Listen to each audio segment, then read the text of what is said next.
Good morning from the Freedom of Information and Privacy Association. I'm Patrick Farnsworth, and this is your Access and Privacy Online News Summary for Saturday, November 1st.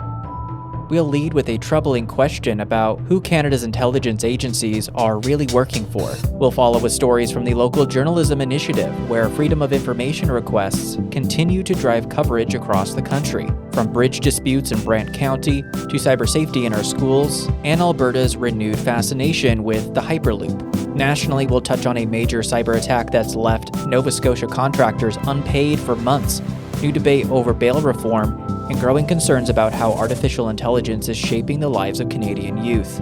Internationally, we look at how the US government helped companies sell surveillance tech to China, new European Union action against Meta and TikTok, and border changes that mean every traveler, including Canadians, will soon be photographed entering and leaving the United States. And we'll close with a FIPA update on the dangerous privacy implications of Bill C-4's latest committee review, and how you can stay engaged. Let's dive in. We start with a story that cuts to the heart of public accountability. Canada's spy agency is now sharing intelligence with corporations, thanks to a push from TC Energy, formerly TransCanada Pipelines. Reporting from the Narwhal and the Investigative Journalism Foundation, informed by access to information requests, shows TC Energy successfully lobbied former CSIS Director David Vino to establish regular information-sharing meetings between the agency, the RCMP, and representatives of some of Canada's largest companies. TC Energy said the meetings would allow for private, high-level discussions about security threats facing Canadian industry. That effort has since evolved into the proposed Canadian Security Alliance Council, giving major corporations access to unclassified but sensitive intelligence once reserved for government. Critics, including the BC Civil Liberties Association, warned this could have a chilling effect on protest and dissent, particularly around oil and gas projects. CSIS said its legislation prohibits investigating lawful protest and dissent. A spokesperson with CSIS said they would only investigate individuals if there was reasonable suspicion they were planning activities that threaten the security of Canada. CSIS says the goal is to protect Canada's economy and infrastructure from foreign interference, as well as protect Canadian data and intellectual property. But as FIPA has often noted, national security rationales can quickly become tools to silence legitimate public oversight. We'll be monitoring this development closely, and its implications for transparency and civil rights. And now to stories from across the country supported by the local journalism initiative, where access to information continues to empower local reporting. In Brant County, Ontario, Celeste Percy-Beauregard, LGI reporter at the Hamilton Spectator, brings us a story about residents fighting to reopen the century-old Cleaver Road Bridge after it was abruptly closed without consultation. Documents obtained through a Freedom of Information request showed the bridge should have been repaired years ago. The accessed inspection report from 2006 stated that the bridge should have been repaired by 2011. For locals, the closure adds 6 minutes to emergency response times. A difference paramedics say could mean life or death. Some have also called the alternate route dangerous at the best of times. According to staff, the bridge crosses Whiteman's Creek, a cold water fishery for trout, making it a protected water body and limiting how it can be rehabilitated. Council remains divided on whether to replace or permanently close the bridge, with the issue now headed to December's financial planning session. In Stouffville, Ontario, Bullet Point News LGI reporter Randy Barba reports that Oak Valley Health is launching a major digital record system upgrade this week, linking hospitals to York, Durham, and Simcoe regions through a partnership known as Shared Health Information Network Exchange, or SHINE. According to Oak Valley Health, the record system was developed by technology vendor Meditech and has been in production for the last year and a half. Oak Valley Health will oversee its privacy and security framework. Officials warn of temporary delays, including in emergency rooms, as staff adapt to the new system, but say the shift will ultimately strengthen privacy safeguards and improve patient care. In Brampton, Mzwanadile Ponkana, LJ reporter at Mississauga.com reports ongoing tension between the city and Regeneration Outreach, a downtown program serving people experiencing homelessness. Despite claims that relocation is imminent, the outreach group says it's had no direct discussions with the city. The group believes they are being inappropriately blamed for every 311 call and every police call.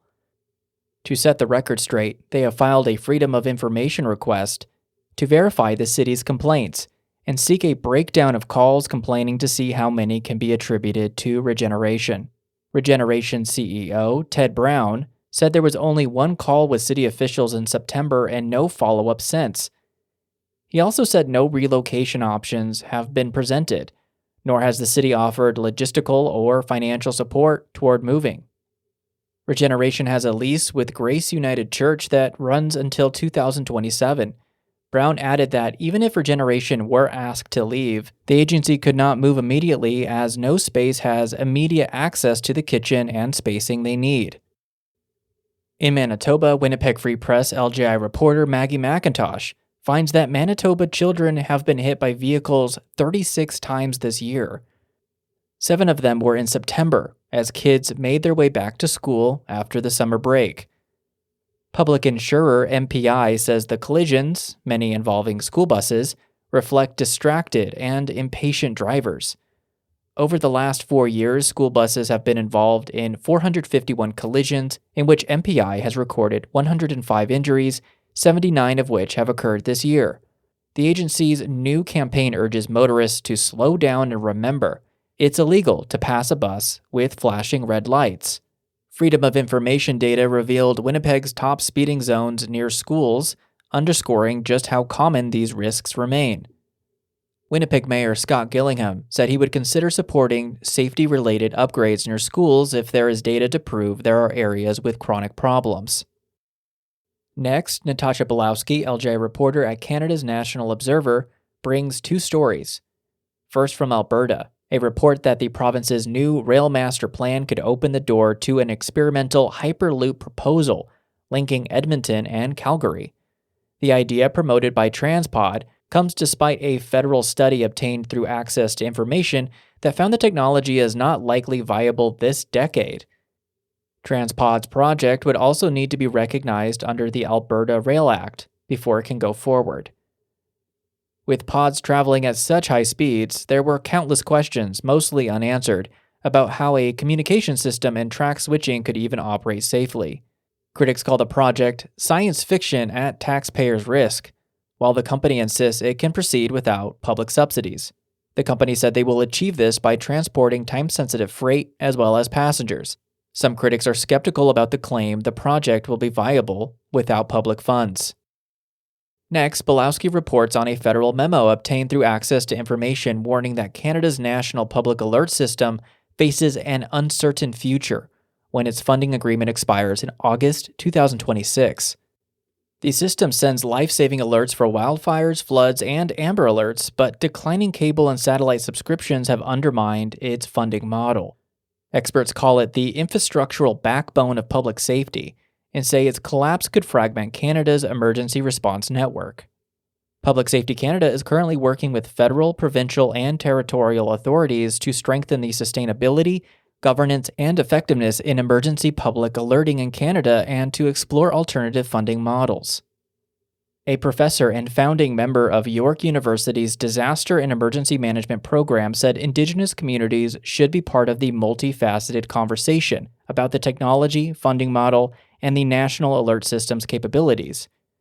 Given Indigenous communities are disproportionately impacted by extreme weather driven by climate change, the report highlights the importance of their involvement in the decision-making process. On the Sunshine Coast, LGI Coast reporters Jordan Kopp details how the town of Gibsons handled a busy quarter, from staffing changes and legal reviews to emergency preparedness training. The report notes a rise in Freedom of Information requests and new safety measures for staff after incidents of abusive behavior at the front desk. This includes new security cameras being installed, while further safety measures are being considered. And finally, from another coast, in Prince Edward Island, Pratik Bhattarai, LGI reporter at the Eastern Graphic, brings reporting that virtual forensic psychiatric assessments are becoming more common under a new agreement with Nova Scotia's East Coast Forensic Hospital. In 2019, the province's contract with ECF wasn't renewed, which caused delays in the assessment process. At that time, virtual assessments were done with out-of-province psychiatrists. Health PEI says the change cuts costs and wait times, but experts caution that virtual interviews must respect privacy and consent standards, especially when used in court-ordered evaluations. The cost of these assessments is paid by Health PEI. If the court wants to get a second opinion, then it can also contract an assessment independently. Turning to the national picture. In Quebec, residents paid more than $10 million out of pocket for healthcare in other provinces last year. Because Quebec refuses to sign reciprocal billing agreements, those who seek care elsewhere must pay up front and may be reimbursed only partially or not at all. Residents of other provinces who need medical services while in Quebec must also pay out of pocket. Data obtained through an Access to Information request show that in 2024, Quebecers submitted $12.6 million in expenses to the Health Insurance Board for services provided by professionals in other Canadian provinces. Of this amount, the board reimbursed only $2.3 million. The Quebec Health Department says it encourages people to take out private medical insurance for any travel outside the province. Police in Michigan have charged former NHL player Ryan Kesler with 2 counts of criminal sexual conduct. Authorities have denied a Freedom of Information request for case documents, saying the investigation remains open and releasing the records could compromise the investigation. Kesler has pleaded not guilty and denies the allegations. In Nova Scotia, contractors say they haven't been paid in months following a major cyberattack on Nova Scotia Power earlier this year, with CBC News reporting that some contractors are owed hundreds of thousands of dollars. The breach exposed personal data for as many as 277,000 customers, and later reports suggest all customers may have been affected. The stolen data includes names, birth dates, email addresses, home addresses, customer account information, driver's license numbers, and in some cases, bank account numbers and social insurance numbers. The board's report also said the utility has no way of telling individual customers what specific information has been stolen due to the nature of the breach and the complexity of the systems involved. The utility says invoices are now being processed manually and promises to clear its backlog by year's end. The federal government has introduced C-14, a bail reform bill expanding reverse onus provisions, meaning that some accused must prove why they should be released before trial.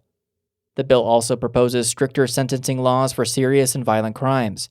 According to Prime Minister Mark Carney, the movement is to keep repeat offenders out of communities. Legal experts writing in The Conversation say these measures are largely symbolic and fail to tackle root causes of crime.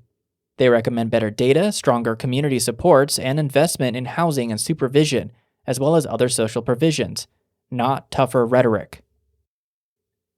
Also from The Conversation, new research finds Canadian youth are deeply uneasy about how artificial intelligence uses their personal data.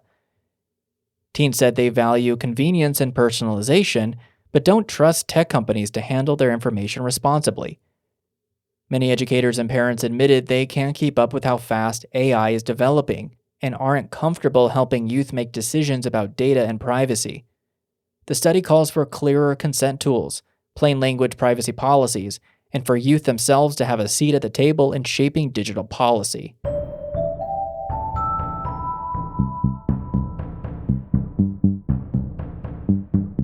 Internationally, there are growing concerns over surveillance, privacy, and global regulation. In the United States, the Alaska Supreme Court is weighing a case that could decide who can legally provide abortion care. The law at issue restricts the procedure to doctors only, but Planned Parenthood argues nurse practitioners and physician assistants should be allowed to provide care safely, particularly in remote regions. Planned Parenthood has argued there is no medical justification for the restriction and that it unfairly burdens those seeking an abortion by limiting the pool of those qualified to provide care. The Alaska Supreme Court has long interpreted the right to privacy in the state's constitution as encompassing abortion rights. An Associated Press investigation reveals that the United States government has repeatedly helped its own firm sell surveillance technology to China, even while condemning human rights abuses there. Despite multiple attempts by Congress to close export loopholes, American tech giants have continued selling chips and services later used in Chinese police and censorship systems. China is getting around export bans on the sale of powerful AI chips by renting them through U.S. cloud services instead. The reluctance to act reflects the tremendous wealth and power of the tech industry, which is more visible than ever under the Trump administration. In August, Trump announced a deal with chipmakers Nvidia and AMD to lift export controls on sales of advanced chips to China in exchange for a 15% cut of the revenue, despite concerns from national security experts. Advocates call it a strategic failure fueled by profit and lobbying. The European Union's Democracy Commissioner, Michael McGrath, says the European Union won't lecture Canada on AI regulation, but urged like-minded countries to align their approaches. As Canada softens its own regulatory plans, AI pioneer Yoshua Bengio warns that democracies must act together to protect privacy and human rights in technology. Canadian Artificial Intelligence Minister Evan Solomon has cited the United States' anti-regulation stance as a reason to go easy on regulatory efforts, saying Canada would be wasting its time by going it alone. Bengio, which has been a global advocate for AI safety and transparency, told the same conference Canada should partner with allies like the European Union. He agreed Canada is too small to have any influence on its own. At the conference, Solomon reiterated his plans to partially bring back legislation proposed by the previous Liberal government. Bill C-27 would have updated Canada's privacy laws, but also introduced Canada's first federal legislation specifically aimed at artificial intelligence. Meanwhile, Brussels has accused Meta and TikTok of violating European Union transparency rules under the Digital Services Act. Investigators found both companies failed to provide researcher access to data and used dark patterns that makes reporting illegal content confusing and ineffective. A statement from the European Commission said allowing researchers access to platforms' data is an essential transparency obligation under the Digital Services Act, or DSA, as it provides public scrutiny into the potential impact of platforms on our physical and mental health. Fines could reach 6% of annual profits, billions of euros. Meta spokesperson Ben Walters said the company disagrees with the findings but would continue to negotiate with the European Union over compliance. TikTok said it would review the findings, but said the transparency obligations of the DSA conflict with the EU's strict privacy rules, the General Data Protection Regulation. And in a move raising alarms for privacy advocates, the U.S. Department of Homeland Security will soon photograph every traveler entering or leaving the country, including Canadians. The department is looking to build a comprehensive biometric data collection through the new policy. It says it will use facial recognition technology to match a traveler's photo with existing passenger information on file with the U.S. government.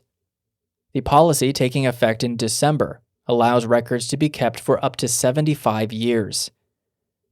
The Canadian Civil Liberties Association calls the change a reckless expansion of facial recognition surveillance that disproportionately affects racialized travelers. The Department of Homeland Security is ending a rule that exempted travelers under the age of 14 and over the age of 79 from the collection of biometric information, a rule the department said was in place due to technological limitations. The department said U.S. Customs and Border Protection has been collecting biometric data from some travelers since 2004. And we wrap with a FIPA update. We've been engaged on Part C4 of Bill C4 since it was introduced in the spring. The bill has moved through committee and poses a direct threat to the privacy of all Canadians. It gives federal political parties the power to collect and use your personal information without consent or oversight, and even attempts to make those powers retroactive back to the year 2000. They've looked at over 25 years of data breaches, foreign interference, and scandals surrounding the misuse of your personal data here and abroad, and decided to deregulate political parties. FIPA's new Bill C4 Part 4 dashboard and line-by-line analysis are now live, breaking down how this legislation would override provincial privacy laws, undermine past court rulings, and exempt them from privacy principles. We'll have deeper commentary on these implications in the coming weeks, but the message is clear. Political parties are rewriting the rules in their benefit at your expense. Learn more and make your voice heard through the links in our show notes.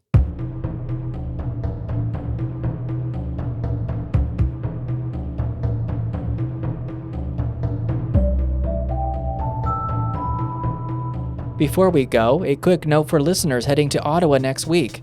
FIPA will be at the CBA Privacy and Access Law Symposium, November 6th and 7th. Look for Executive Director Jason Wawada and researcher Ryan Rutley as they join panel discussions on federal privacy reform and transparency. If you're attending, come say hello and let us know you're a listener. As always, we hope today's stories help you stay informed about the latest issues in privacy, information management, and public transparency. To help us keep the mics on, be sure to subscribe through FIPA News Monitoring or consider a donation. Our writer is Sean Fisk. Original music in today's show was composed by the mysterious Breakmaster Cylinder. I'm Patrick Farnsworth, your host and producer. Thank you for being here. Stay safe and stay informed.